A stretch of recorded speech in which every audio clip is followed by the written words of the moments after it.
DCRF अर्थात diabetes care and research foundation पूरे महाराष्ट्र में मधुमेही पेशेंट के लिए और जन जागरण के लिए काम करने वाली एकमेव संस्था है। मधुमेही जैसी पूरी तरह क्योर न होने वाली जो बीमारी है, उसके बारे में समाज प्रबोधन करने वाले लगभग 200 से भी ज़्यादा प्रोग्राम संस्था ने आयोजित किए हैं और awareness is the first step of prevention, यही संदेश संस्था अपने प्रोग्राम के जरिए दे रही है। गर्व की बात यह है सज्जनों कि इस संस्था ने अब तक 279 मधुमेही बच्चों को दत्तक लिया है। ये सभी बच्चे, बहुत ही सराहनीय काम है ये, और ये सभी बच्चे आर्थिक दुर्बलता से घिरे हैं, जिनका परिवार इनके एक दिन का इंसुलिन का खर्चा भी नहीं कर सकती। ऐसे 279 बच्चों को अडॉप्ट करके उनके इंसुलिन का, एजुकेशन का, हॉस्पिटलाइजेशन, बहुत सारे खर्चे संस्था उठाती है ताकि ये बच्चे अपना जीवन और भविष्य खुशहाली से जी पाए। एक नया आदर्श DCRF ने समाज के आगे प्रस्थापित किया है। राष्ट्रीय और अंतर्राष्ट्रीय पुरस्कारों से यह संस्था सम्मानित है। मुझे बहुत खुशी हो रही है ये आपको बताने में कि 2010 का सूर्य दत्ता नेशनल अवार्ड इस संस्था ने जीता है। 2013 के इस साल DCRF का ये 10वां साल है और उसी समारोह के अवसर पर पुणे के जिनाज्ञा फाउंडेशन ने DCRF के कार्य पर आधारित एक सुंदर सी डॉक्यूमेंट्री बनाई है। इस डॉक्यूमेंट्री का हेतु एक ही है कि DCRF का जो कार्य है वो केवल महाराष्ट्र के लिए सीमित न रहकर भारत के कोने कोने में पहुंचे और एक नया आदर्श समाज के प्रति खड़ा करे। ओम जी ओसवाल ये है जैन साहित्यकार जिन्होंने कई ग्रंथों का अनुवाद किया है। 10 से भी अधिक डॉक्यूमेंट्रीज इन्होंने बनाई है। मानवीय जीवन में भावनात्मक संवेदनाओं को बड़ा स्थान है।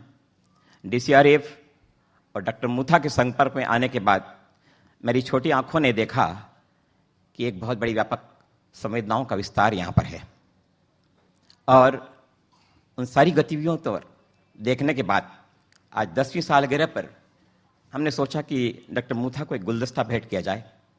निश्चित ही रूप से हम गुलदस्ता लाए हैं। उस गुलदस्ते में जो फूल हैं उनके हैं, सुगंध है उनकी है, केवल हमने उसे बनाया है।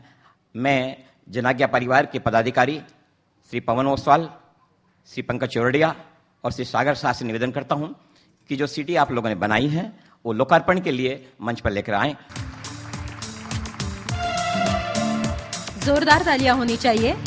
ये तालियां डॉक्यूमेंट्री के लिए तो है ही, लेकिन इसके आगे DCRF के सराहनीय काम के लिए है।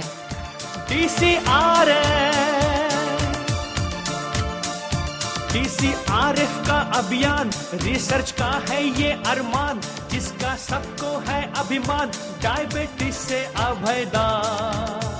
धन्यवाद। अब अगले पड़ाव में हम इस डॉक्यूमेंट्री को देखने जा रहे हैं। Documentary please.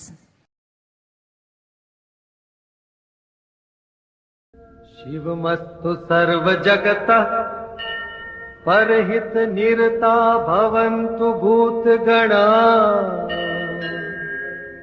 दोषा प्रयान्तु नासम्, सर्वत्र सुखी भवतु लोकः।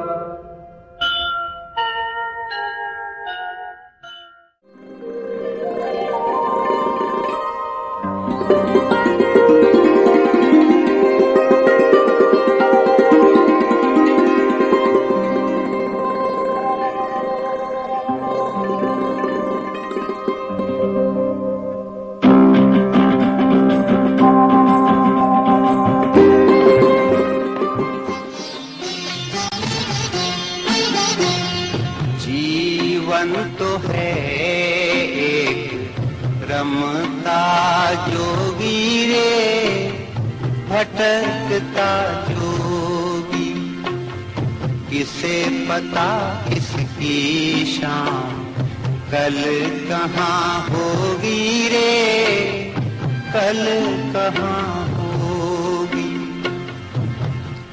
धरती वालों सुनो ये है शब्द आसमानी, उड़ती चिड़िया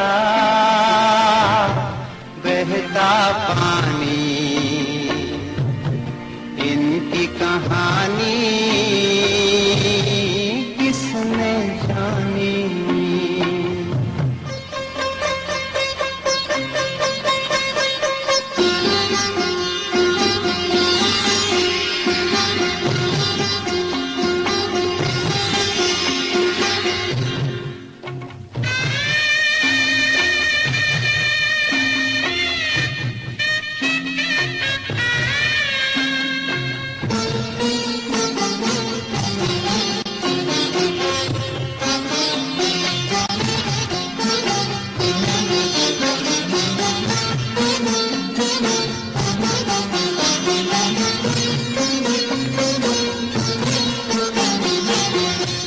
धरती वालों सुनो, ये हैं शब्द आसमानी।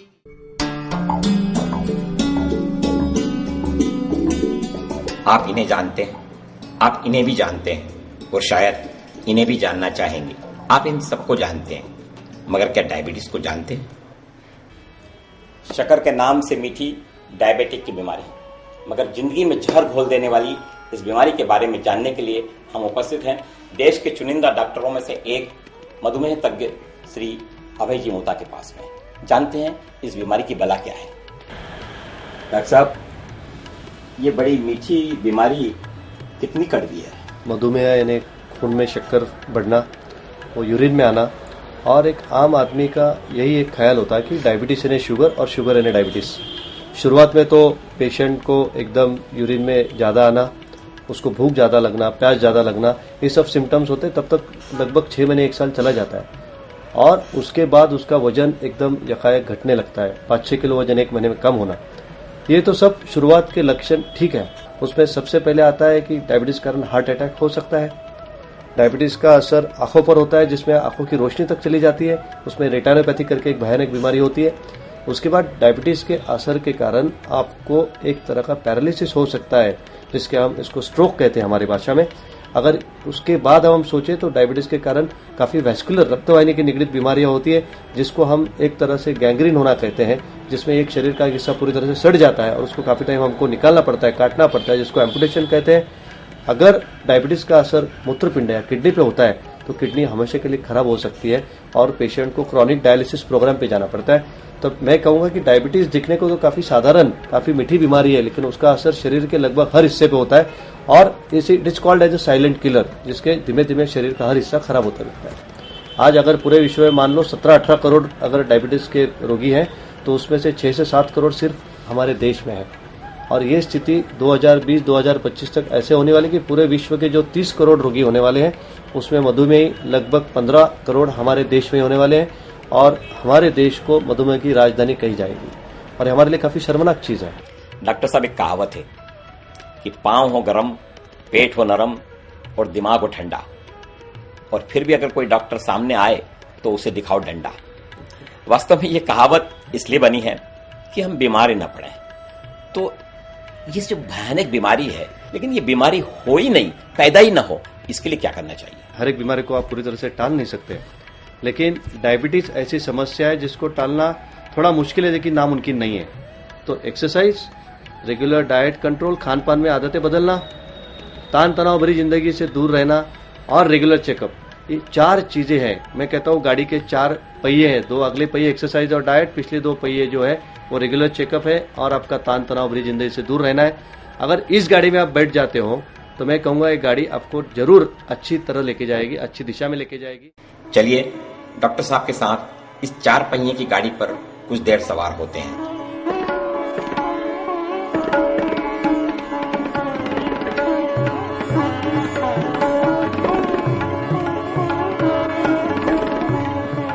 हमारे पूर्वजों की एक कहावत है कि 100 दवा और 1 हवा। आप भी कहते हैं कि घूमना चाहिए। आखिर क्यों घूमना चाहिए? बेसिकली मैं यही कहूंगा कि एक स्वस्थ मन के लिए एक स्वस्थ शरीर की जरूरत है, और स्वस्थ शरीर की जब हम बात करते हैं तो उसकी शुरुआत एक अच्छे व्यायाम से होती है। जैसे मधुमेह में जो इंसुलिन की कमी होती है, उसके कारण डायबिटीज होता है। इंसुलिन को तैयार करने के लिए, इंसुलिन की मात्रा खून में बढ़ाने के लिए व्यायाम का सीधा असर पड़ता है। जब व्यायाम करते तो इंसुलिन अपने आप स्वादुपिंड से बाहर निकलता है और जो इंसुलिन शरीर में है, जो कुछ रुक रुक के काम कर रहा है, उसका काम एकदम अच्छी तरह से होता है। व्यायाम के कारण मधुमेह पेशेंट के इंसुलिन की मात्रा बढ़ती है, शुगर कम होती है, उसका वजन कम होता है। लोग सोचते हैं कि व्यायाम करने के लिए आपको जिम की जरूरत है और बहुत बड़े जगह जाने की जरूरत है, ऐसे कुछ नहीं है।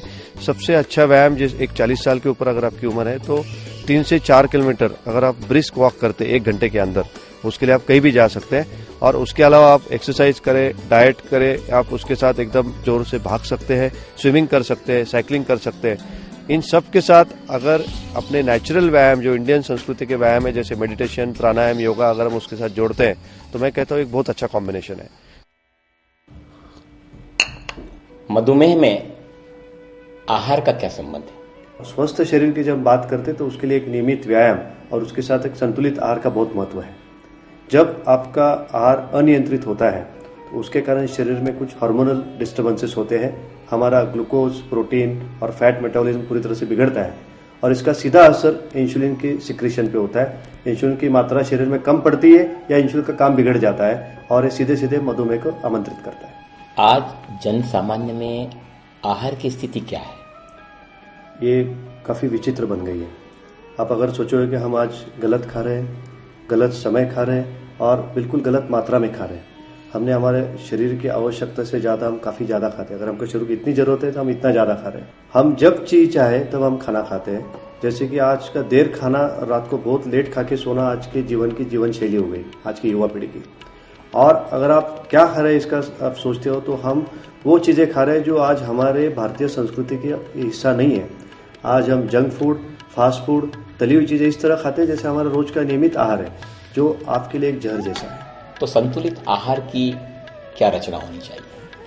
हमारे आहार में कुछ खास नियम जरूरी है। जैसे कि हमारा मधुमेह व्यक्ति ने 2 बार ज्यादा खाना और एक साथ बहुत देर खाली पेट रहना दोनों अच्छा नहीं है। उसका खाना 3-4 पोर्शंस में डिवाइड होना जरूरी है।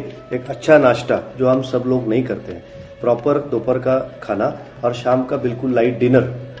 जैसे आप जानते हैं जैन परंपरा में रात्रि भोजन का त्याग क्यों होता है, इसके पीछे एक शास्त्र है। ताकि रात्रि भोजन अगर जल्दी होता है तो खाने से सोने के बीच में 3-4 घंटे का गैप होता है, जिसमें आपका डाइजेशन अच्छा होता है। एसिडिटी, गैसेस, डायबिटीज, कोलेस्ट्रॉल, ये सारी चीजें आपसे दूर रहती है। इसके बाद आप खाकर सोना, ये सबसे बड़ा पाप है जो आज के युवा पीढ़ी में एक बहुत बड़ा प्रॉब्लम बन गया है। खाने से तुरंत अगर आप सोते तो उससे मोटापा और ये सारी चीजें जैसे मैंने आपकी बताई बढ़ जाती हैं। संतुलित आहार की जब हम बात करते हैं तो उसमें अमेरिकन डायबिटिक एसोसिएशन जो नियमित गाइडलाइंस है वो बताते हैं कि आपके खाने में फ्रूट्स, वेजिटेबल, सैलड, दही, छाछ, इनका अच्छी मात्रा में उपयोग चाहिए। आज भारतीय आहार में जब मैं देखता हूं कि फ्रूट एक साइड डिश बन के रह गया है, वो गलत है। हमारे नियमों के अनुसार फ्रूट आपका मेन डिश चाहिए। दिन में कम से कम 2-3 सर्विंग्स फ्रूट के होने चाहिए। उसके अच्छी मात्रा में वेजिटेबल, सैलड्स लीजिए, जिसका महत्व होता है कि आपके एक्स्ट्रा कैलोरीज कम हो जाते हैं, फैट्स, कार्बोहाइड्रेट्स का प्रमाण कम होता है, अच्छी मात्रा में विटामिन, प्रोटीन्स आपको मिलते हैं। एक पुरानी कहावत है कि जैसे खाओगे अन्न वैसा होगा मन, लेकिन आपकी बात सुनने के बाद अब इस कहावत को इस रूप में देखना होगा कि जैसा खाओगे अन्न वैसा होगा तन और वैसा होगा मन। बिल्कुल सही है।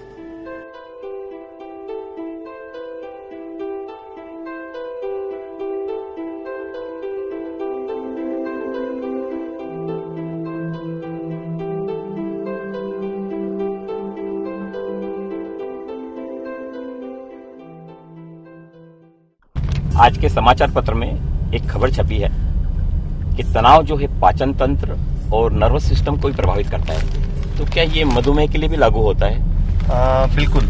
आजकल की भागदौड़ भरी जिंदगी में स्ट्रेस या तनाव लगभग हमारी जिंदगी का हिस्सा बन गया है। स्ट्रेस आज हर चीज में आप देख रहे हैं, हम ट्रैफिक से जा रहे हैं, ट्रैफिक का स्ट्रेस है, फैमिली स्ट्रेस है, व्यापार का स्ट्रेस है, बच्चों में एक स्पर्धात्मक युग है उसमें स्ट्रेस है पढ़ाई का। और स्ट्रेस क्या करता है? स्ट्रेस के कारण अपने शरीर के कुछ हार्मोन्स में डिस्टर्बेंस आता है, कुछ हार्मोन्स बढ़ जाते हैं जो नॉर्मली काफी नॉर्मल मात्रा में रहते हैं, और ये बढ़े हुए हार्मोन जैसे एड्रेनालिन, नॉर एड्रेनालिन, इंसुलिन का काम एकदम खराब कर देते हैं। पर ये तनाव को हम कम कैसे करें? आज तो ये तो तनाव कम होना मुश्किल है। ये बहुत अच्छा सवाल पूछा आपने। बेसिकली सारे पेशेंट जब मैं उनसे बात करता हूँ आप तनाव कम करो, डायबिटीज अच्छा हो जाएगा, कम हो जाएगा, तो मुझे पूछते डॉक्टर कहना बहुत आसान है लेकिन आप सचमुच तनाव कम कर सकते हैं? मेरा इसमें जवाब ये है कि आप तनाव के साथ जीना सीख लीजिए। तनाव अपने आप जिंदगी से जाएगा नहीं, हमारे इर्द गिर्द तनाव है, हमको तनाव के साथ जिंदा रहने की कला सीखनी चाहिए। सही बात। और उसके लिए हमें क्या करना चाहिए, आपकी जो दिनचर्या एक नियमित रखिए तो अपने आप आपका तनाव कम होता है। आप रीडिंग कीजिए, अच्छा म्यूजिक सीखिए, और मैं तो कहना कि आपके जीवन में संगीत चाहिए। संगीत एक ऐसी चीज है जिसके जीवन में संगीत है वो हमेशा खुश रहेगा। उसी का जीवन संगीतमय है। और जैसे आप खुश होते हैं, आपकी जिंदगी में हंसी खुशी आती है, मैं कहता हूँ उस जिंदगी से तनाव बिल्कुल दूर जाता है। तो ठीक है, आपने संगीत की बात की तो संगीत सुनते हैं। उठे सबके कदम देखो रम पम पम, अजी ऐसे गीत गाया करो, कभी खुशी कभी गम, तारा रम पम पम, हंसो और हंसाया करो। जिंदगी की इमारत का चौथा खंबा और मधुमेह की रोकथाम का चौथा पहिया है नियमित जांच।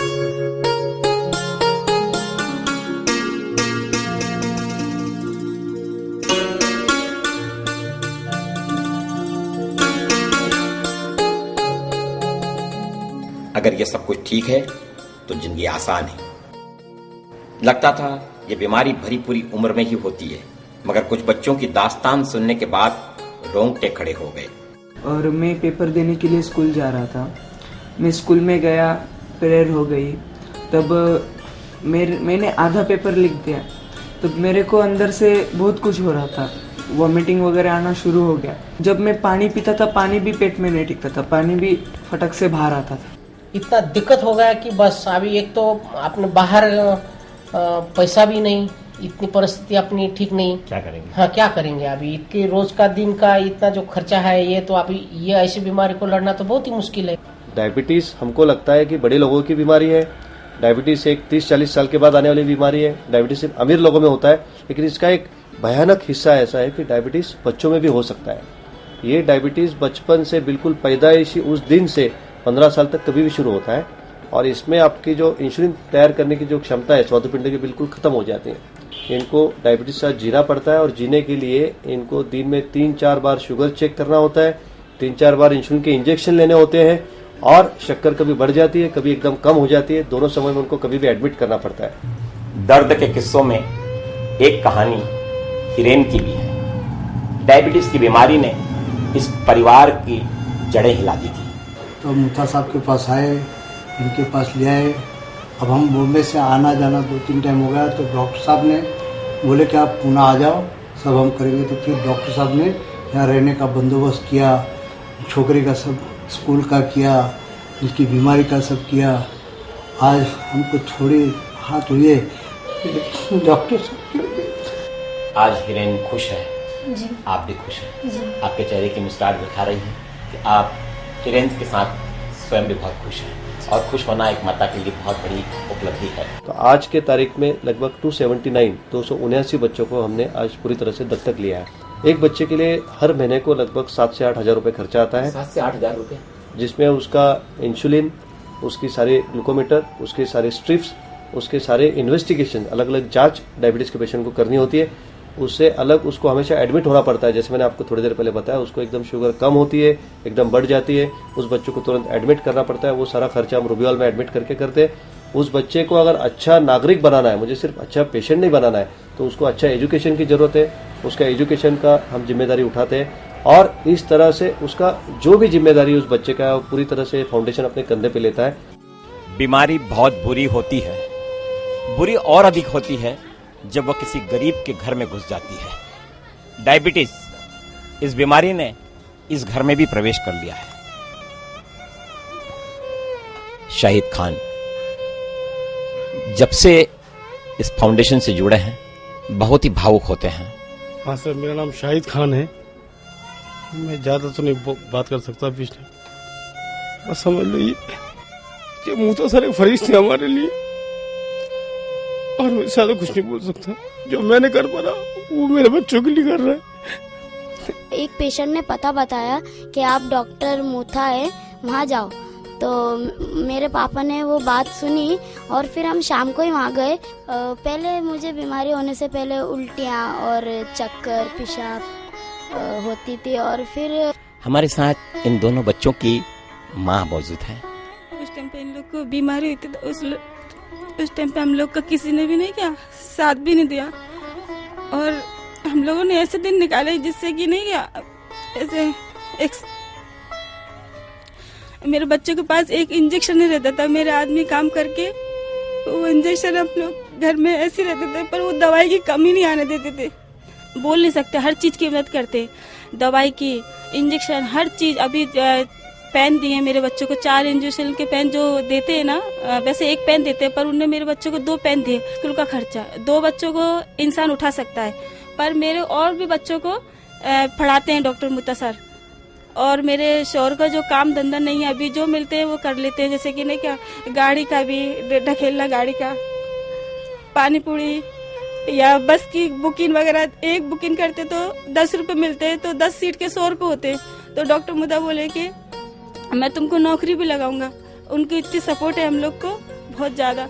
अगर अल्लाह पाक अगर आन के ये बोले हमसे कि डॉक्टर मुता कौन है, बोलेंगे कि एक फिरिश्ते हैं, वो फिरिश्ते हम लोग के रूप में एक फिरिश्ते बन के आए हैं वो।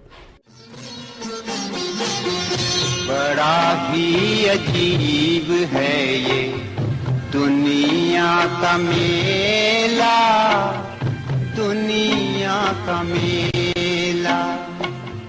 करोड़ों की भीड़ में है हर कोई अकेला, यहाँ हर कोई अकेला।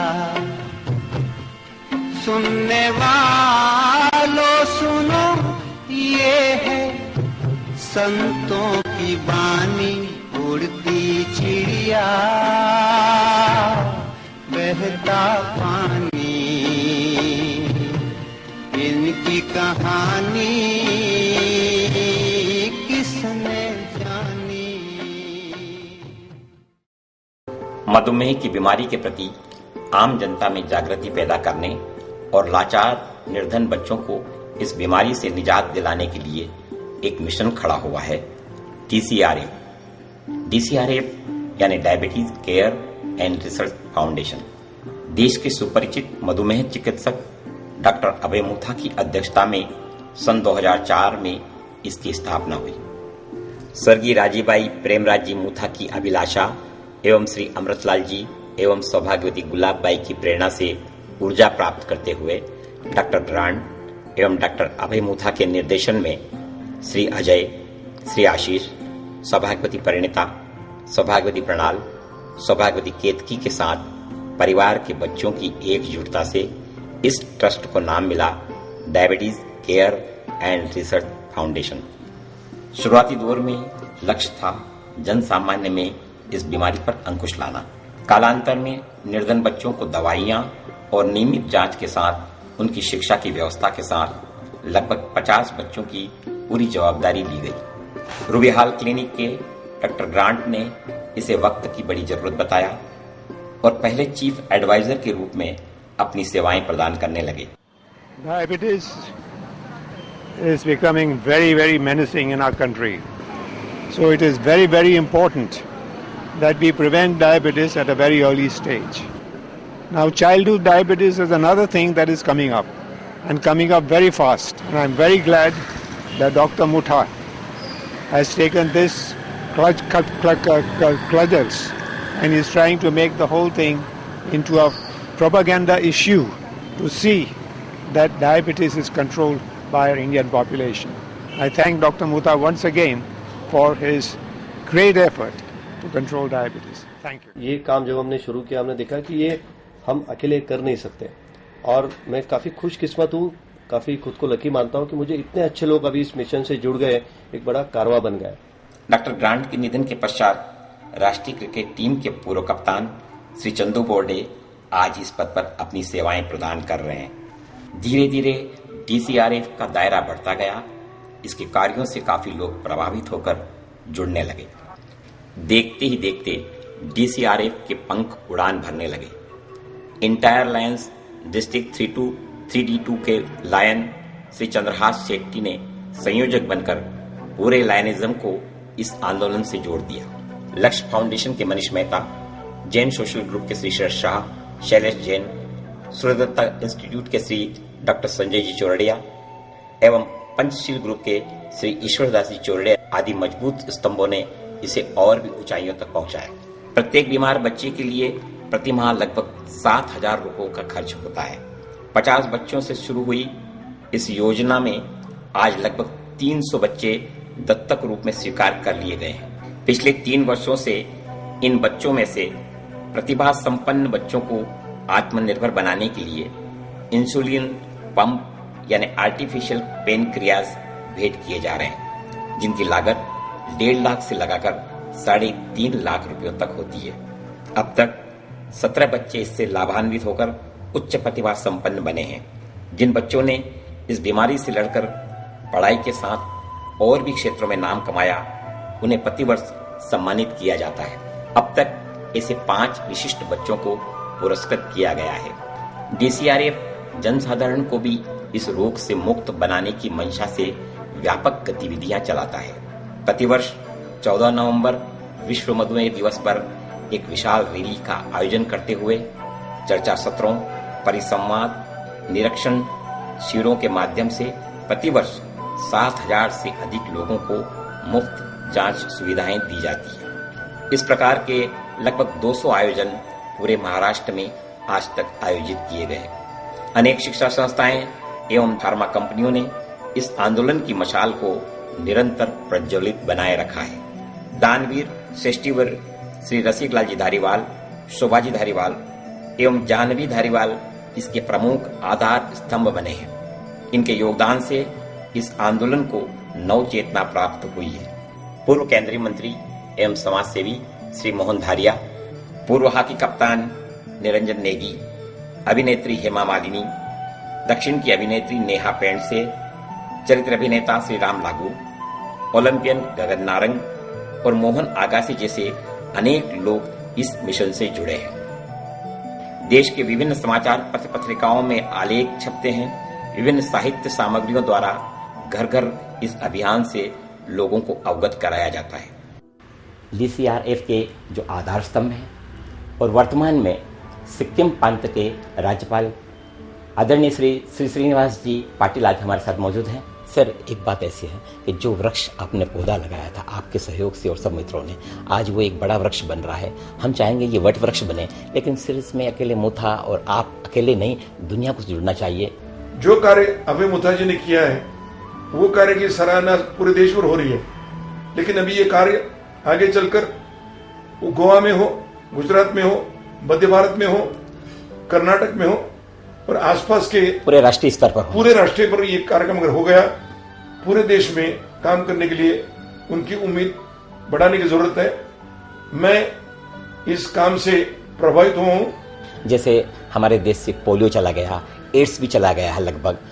एक दिन ऐसा भी आए कि जब हमारा देश, हम चाहते हैं कि ऐसा एक दिन आए और आगे चलकर जितने भी नए नए शोध संशोधन हो रहा है उसका उपयोग करने की जरूरत है। मैं चाहता हूं कि डॉक्टर साहब से सब लोगों ने मिलाकर उनकी उम्मीद बढ़ाना जरूरी है। एक बात हर दिन याद आती है कि क्या हम अपने कार्य में पूरे सफल हुए हैं? तो मैं सोचता हूं नहीं, हम शायद कुछ बच्चों तक पहुंचे हैं और काफी बच्चे अभी भी इस प्रोग्राम से वंचित हैं।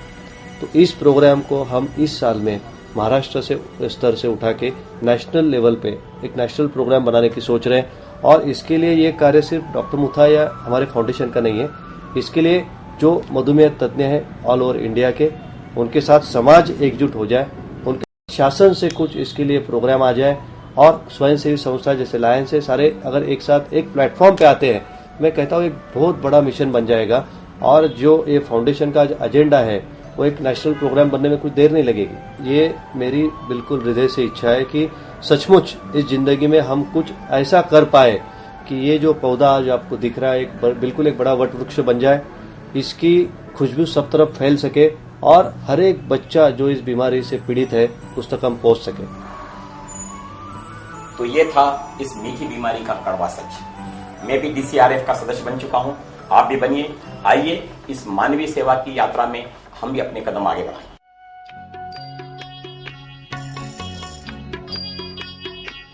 इतनी शक्ति हमें देना दाता, मन का विश्वास कमजोर होना। इतनी शक्ति हमें देना दाता, मन का विश्वास